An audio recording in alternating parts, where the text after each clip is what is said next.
Alright, let's dive into something that's equal parts bizarre, fascinating, and honestly, a little heartwarming. Imagine this, a £430 million energy project, a massive pipeline, gets rerouted because of a fictional character's grave. Sounds like something out of a movie, right? Well, it's real, and it's all thanks to the power of fandom. Specifically, Harry Potter fans. Here's the deal, Dobby, the beloved house elf from the series, has a grave on a Welsh beach, Freshwater West, where his burial scene was filmed. Fans turned it into a shrine, leaving painted stones and tributes. And when plans for the Greenlink pipeline threatened to disturb this spot, fans went into full-on protective mode.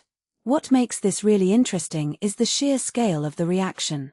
We're talking hundreds of phone calls to the project directors, outraged that the cable would go straight through Dobby's grave. Personally, I think this is a perfect example of how deeply fans can connect with fictional worlds. Dobby isn't just a character, he represents loyalty, freedom, and sacrifice. To fans, his grave is sacred. And here's the kicker, the project directors actually listened. Simon Ludlam, the CEO, initially brushed it off, saying, "He's a fictitious character in a fictitious book."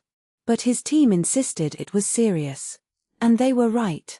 From my perspective, this raises a deeper question. How much power should fandoms have over real-world decisions? On one hand, it's incredible that a community can rally together to protect something they love. On the other hand, it's a £430 million project we're talking about. What many people don't realize is that this isn't just about Dobby's grave, it's about the emotional weight fans place on these symbols. If you take a step back and think about it, this is a testament to the impact of storytelling. J.K. Rowling created a character so compelling that fans are willing to fight for his legacy, even if it's just a prop on a beach. A detail I find fascinating is how the project team handled it.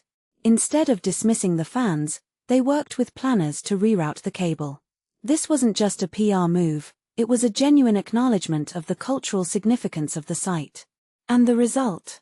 The pipeline is up and running, powering 380,000 homes, and Dobby's grave remains untouched. What this really suggests is that sometimes, the line between fiction and reality isn't as clear as we think. But here's where it gets even more intriguing, this isn't an isolated incident. Fandoms have been shaping the real world for years.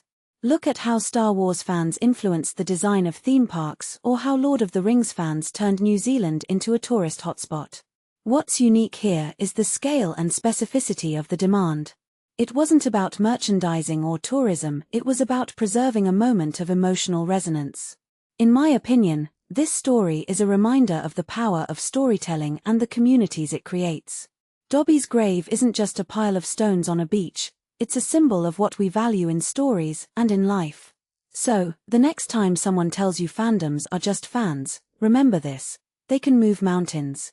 Or, in this case, reroute a £430 million pipeline. And that leaves me with one final thought, what other fictional landmarks would we fight to protect? Is it just about the characters, or is it about the memories and emotions tied to them?